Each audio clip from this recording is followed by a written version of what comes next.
Хайырлы ирте, Илнең төп телеканалында Татарстан яңалыклары Туры эфир студиясында Чулпан Әмири безнең бүгенге чыгарылышта. Казанга Азия Тын океаны төбәгеннән йөк ташучы беренче поезд килде. Тимер юл аша товар китерүнең нинди өстенлекле яклары бар? Безнең махсус репортаж.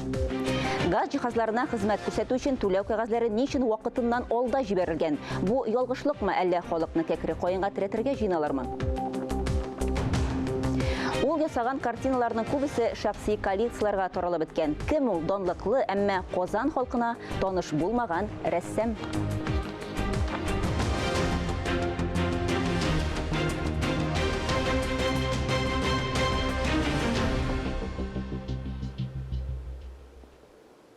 Сәламәтлекне бар булган ысуллар белән саклыйбыз. Хәзер ул ысулларның тагын берсе барлыкка килде.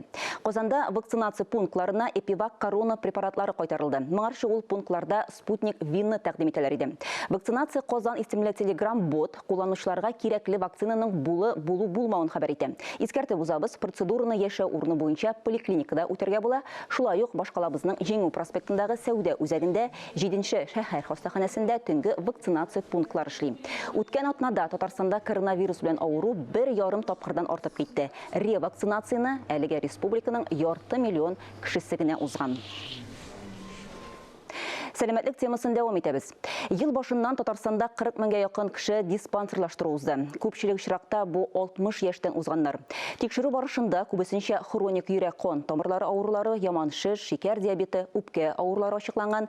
Быел өстәмә рәвештә коронавирус белән авырган пациентлар өчен тирән диспансерлаштыру үткәрелә. Татарстанда яшәүче һәр 4 кешенең онкология куркынычы бар. Тире, туры ишәк, күкрәк рагы иң еш очрый торганнары. Катлаулы авыруны башлангыч чорында ачыклауга диспансерлаштыру үтү ярдәм итә. У женщин это маммографический скрининг на рак шейки матки. Беренче этапта хатын-кызларның күкрәк һәм аналык муенсасы тикшерелә. Шулай ук ишәк белән бәйле анализлар алына, ә ир-атларда сидек юлы белән туры ишәк аша кан сарку ихтималы ачыклана. Башка авырулар арасында йөрәк-кан тамырлары, нерв системасы, шикәр диабеты, үпкә авырулары. Профилактик тикшерүләр ширне вакытында ачыклап кына калмый, аны вакытында дәвалап котылырга да ярдәм итә. Если в текущем году гражданин даже уже успел пройти... Үй шартларында яисә хастаханәдә ятып авыручылар мәҗбүри медицина имнияте фонды акчалары хисабына диспансерлаштыруны тагын бер кат тирәнтен үтәргә хокуклы. Бары тик дәваланудан соң 60 көн узган булырга тиеш. Диспансерлаштыруны теләсә кайсы вакытта шул исәптән кич белән һәм шимбә көнне дә үтеп була. Моннан тыш, ерак бистәләрдә яшәүчеләр өчен терапевт, нефролог, уролог, хирург, акушер-гинеколог, офтальмолог кабинетлары булган мобиль медицина комплекслары оештырылган. Ләлә Зайнуллина, Диана Дасаева, Иван Худяков, Татарстан яңалыклары. Башка темаларга. Казанга Азия Тын океаны төбәгеннән йөк ташучы беренче поезд килде. Аңа Владивостокта икътисади форум көннәрендә Татарстан президенты старт биргән иде. Шул ук вакытта транспорт-логистика компаниясе белән килешү дә имзаланды. Поездны каршылау тантанасыннан безнең махсус репортаж. Йөк поездын 6 сентябрьдә Көнчыгыш икътисади форумда катнашып Татарстан президенты Рөстәм Миңнеханов юлга заткан иде. 11 көннән соң Татарстанга 85 контейнерлы йөк поезды килеп туктады. Контейнерларда халык куллану товарлары, кама аръягы зонасы предприятиеләре өчен комплектлаучы электрон сәүдә сервислары җиһазлары. Контейнер белән йөк ташу тиз булганлыктан аңа зур игътибар бирелә. Экспертлар бәяләгәнчә, даими контейнерлар җибәрүгә күчү Татарстан предприятиеләре логистикасын 15-20% оптимальләштерергә һәм товарны китерү вакытын 2 тапкырга киметергә мөмкинлек бирә. Тимер юл йөк җибәрүне икеләтә тизләтә, транспорт чыгымнарын 25%-ка киметә. Безнең федераль региональ автомобиль юллары һәрвакыт хәрәкәттә. Машина күп. Күпме юллар төзесәк тә, безгә һәрвакыт җитми. Тимер юл аша тиз һәм уңайлы. Поездга төяп 1000 тонна йөк китерелде. Өстәвенә Татарстан өчен генә түгел, Идел буе федераль округының башка төбәкләре өчен дә кирәкле җиһазлар. Йөк поездының 2нче составында вагоннар тагын да арта, ерак Көнчыгышка Татарстан товарлары белән беренче поезд октябрь башында юлга чыга. Беренче рейска әлегә йөк туплана гына, әмма икенчесенә барында әзерләп куеп, килгән поездга ук төянү җайларга уйлыйбыз. Владивостоктан йөк поездлары ойга 2 тапкыр киләчәк, ләкин бу башлангыч кына. Ел ахырына атна сайын йөри башлый. Мөршидә Җихан, Инна Данилова, Дамир Мухаммедханов, Татарстан яңалыклары. Татарстанның социаль һәм яшь эшмәкәрләре 500 мең сумга кадәр грант алырга мөмкин. Гариза бирү кампаниясе 13 октябрьгә кадәр дәвам итә дип хәбәр итә Республика икътисад министрлыгының матбугат хезмәте.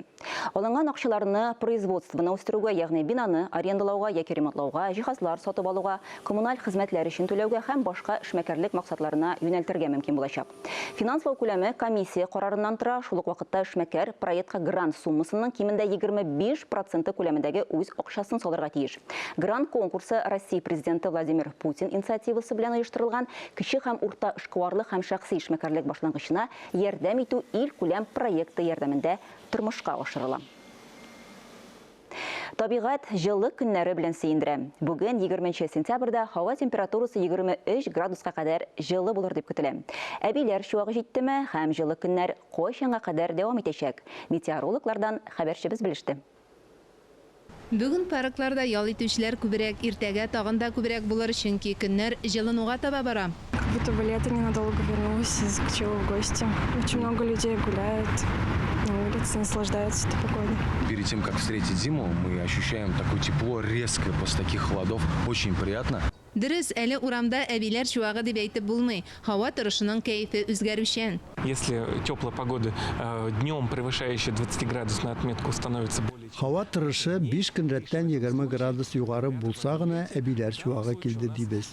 Бу арада 2-3 көн генә җылы була. Җылы көз матурлыгын республиканың көнчыгыш өлешендә яшәүчеләр генә күрде.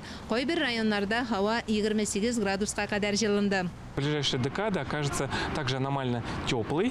Гомумән алганда һава торышы гадәттәге караганда җылы. Норма буенча мәсәлән бүген +11 градус тирәсе булырга тиеш. Атна буе җылы көннәр бәлки октябрь аенда булыр дип фаразлый белгечләр. Мөршидә Җихан, Александр Шмагин, Владимир Юрков, Татарстан яңалыклары.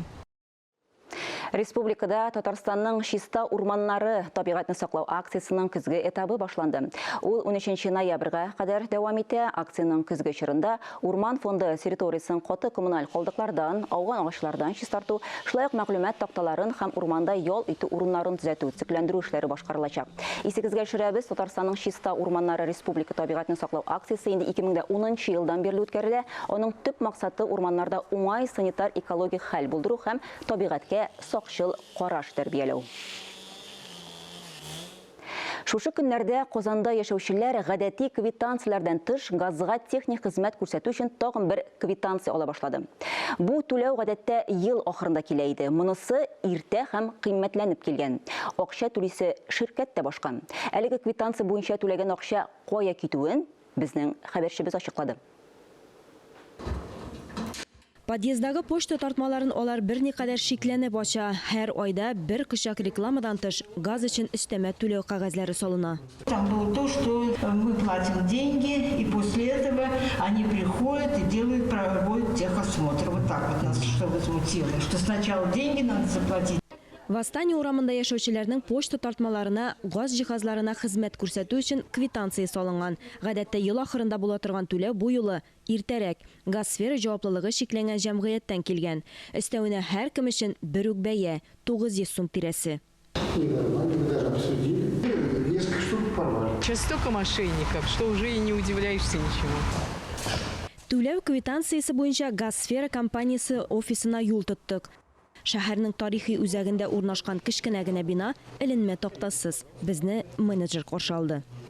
Это предложение оферты договора. То есть тут все написано. Если перед оплатой убедиться, что договор заключен... Бу тәкъдим оферта.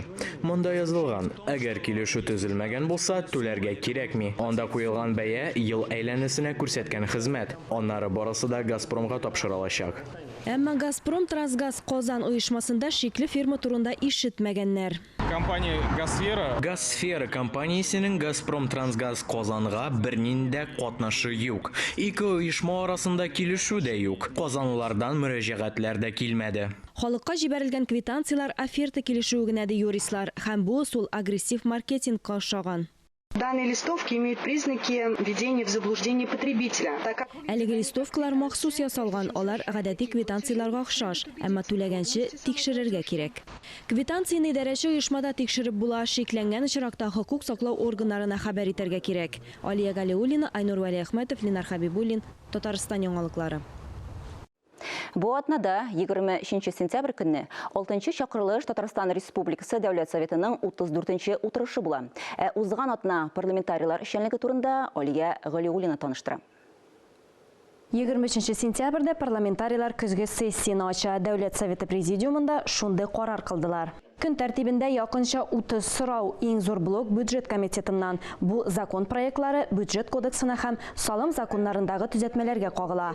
Моннан тыш депутатлар үзәк сайлау комиссиясе әгъзаларын билгеләп куярга ниятли.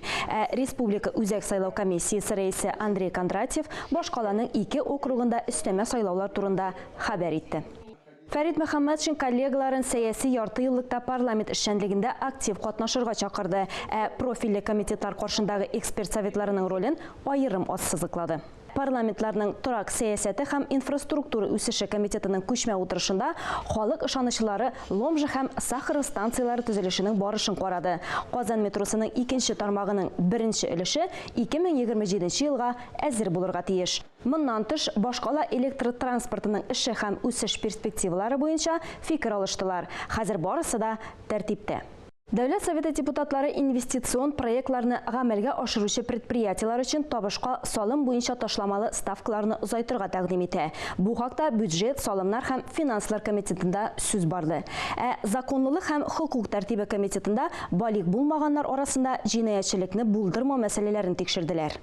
Чүпрәле районы мәдәният йортында Татарстанның матди булмаган мәдәни мирас объектлары электрон каталогы тәкъдим ителде. Моннан тыш биредә Татарстанның танылган фотографы Рамил Галинең фотокүргәзмәсе ачылды.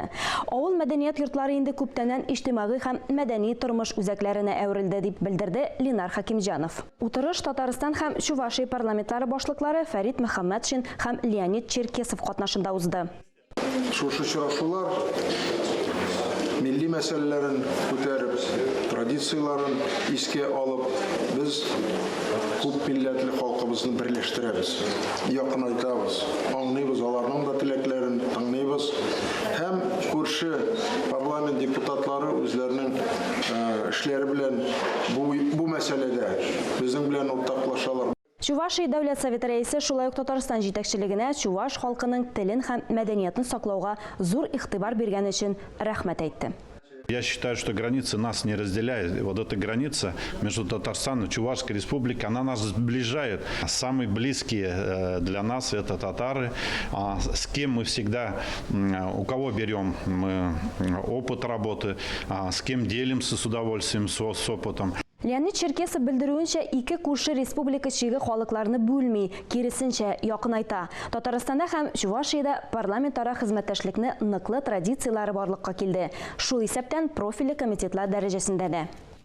Агымдагы елның беренче ярты еллыгы республика бюджетын үтәү планында тулайым алганда уңышлы булды. Финанс министрлыгында ел башына кергән керемнәр хезмәт хакын тулысынча түләргә һәм планлаштырылган чыгымнарны инвестицион чыгымнарында кертеп, тиешле күләмдә финансларга мөмкинлек бирде дип билгеләп үттеләр.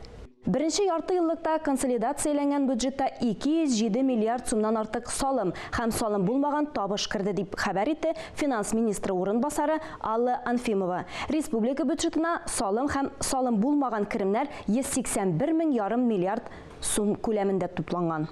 Республика бюджет кодексындагы үзгәрешләр республика законнарын федераль законнарга туры китерү зарурлыгына бәйле. Моннан тыш парламентарийлар инвестицион проектлары гамәлгә ашыручы предприятиелар өчен салым ставкаларын киметүне озайтырга тәкъдим итте. Алдагы елга салым ташламалары якынча мәгълүматларга караганда 1 миллиард 700 мең сум күләменә бәяләнә. Законлылык буенча комитетта төп мәсьәлә балиг булмаганнар арасында җинаятьчелекне профилактикалау өчен оештыру иде. Балиг булмаганнар эшләре һәм аларның хокукларын яклау буенча республика комиссиясенең җаваплы сәркатибе Илсөяр Гарифуллина комиссияның 2022 елның 1нче ярты еллыгындагы эшчәнлеге турында мәгълүмат бирде. 2013 елдан социаль куркыныч хәлдә булган балиг булмаганнар һәм аларның гаиләләре турында бердәм мәгълүмат банкы эшли. Бүген төрле дәрәҗәдәге депутатлар, тренерлар, яшьләр сәясәте һәм һәм социаль өлкә хезмәткәрләре, хезмәт коллективлары һәм иҗтимагый оешмалар вәкилләре арасыннан җәмәгать тәрбиячеләре саны арту күзәтелә. Парламент комитеты рәисе урынбасары Александр Чубаров комиссияның республика министрлыклары, ведомстволары һәм муниципаль хакимиятләр белән нәтиҗәле хезмәттәшлеген югары бәяләде. Депутатларны балалар һәм яшьләр арасында хокук бозуларны, җинаятләрне булдырмаска ярдәм итү өчен активлаштырырга чакырды. Узган атнада Яшел Үзән үзенең 90 еллыгын билгеләп үтте. Төп мәйданчык кунакларны Авангард стадионында җыйды. Бәйрәм тамашасында катнашу гына түгел, күп санлы мастер-классларда үзеңне төрле һөнәрләрдә сынап карарга да мөмкин иде. Яшел Үзәннең төп байлыгы хезмәт сөючән, иҗади, инициативалы кешеләре. Хәзер биредә 100 меңнән артык кеше яши. Шәһәр үсешенә зур өлеш керткән ветераннарны һәм Яшел Үзән яшьләрен аерым билгеләп үттеләр. Парламент хәбәрләре турында кыскача шулар иде. Иртәгә 21 сентябрьдә Казанның Вахитов районында күчмә вакансиялар ярминкәсе узачак. Ул өлкәннәр көненә багышлана. Чарада район предприятиеләренең вәкилләре катнашыр дип көтелә. Алар үз оешмаларында шул исәптән өлкәннәр өчен буш эш урыннары турында сөйләячәкләр. Моннан тыш мәшгульлек үзәге хезмәткәрләре хезмәт законнары мәсьәләләре буенча да консультация бирә. Вакантлы эш урыннары ярминкәсе иртәгә, иртәнге сәгать 10-нан көндезге сәгать 1-гә кадәр Зенин урамы 3-нче йорт адресы буенча уза. Тулырак мәгълүматны экраннарда күрсәтелгән телефон номеры аша да белергә мөмкин. Эфирда Татарстан яңалыклары, без туры эфирда эшлибез, чираттагы хәбәрләргә күчәбез. Наше время безнең заман эшләүче яшьләрнең 10-нчы Ачык Республика телевизион фестиваленә гаризалар 22 сентябрьгә кадәр озайтылды. 30 сентябрьдә беренче сайлап алу туры башлана. Юбилей сезонында яңалык кертүчеләр күп булыр дип көтелә. Әйтик, фестиваль тарихында беренче тапкыр Татарстан авыл хуҗалыгы һәм азыклык министрлыгы командасы үз гаризасын тәкъдим итәргә ниятли. Шулай ук фестивальнең тагын бер яңалыгы катнашучыларның яшь чикләве 45-кә кадәр арттырылды. Республика президенты Рөстәм Миңнеханов һәм ЮНЕСКО эшләре буенча Россия комиссиясе ярдәмнәре белән үтүче проектта катнашырга Татарстан учреждениелары, предприятиелары, оешмалары вәкилләре чакырылды. Хезмәткәрләр ялгыз да, команда белән дә чыгыш ясый ала. Алар үз сәләтләрен музыкаль юнәлеш, бию юнәлеше һәм башка номинацияларында да күрсәтү мөмкинлегенә ия булачак. Казанның Әмир Мәҗитов музеенда шаллы рәсеме, Татарстанның от казанган сәнгать эшлеклесе Рият Мөхәммәддиновның күргәзмәсе ачылды. Тынлык мелодиясы дип исемләнгән күргәзмә рәссамның 70 яшьлек юбилее уңаеннан оештырылды. Күргәзмә залыннан Фәннур Хәсәнов һәм Тахир Хәсән видеоязмасы.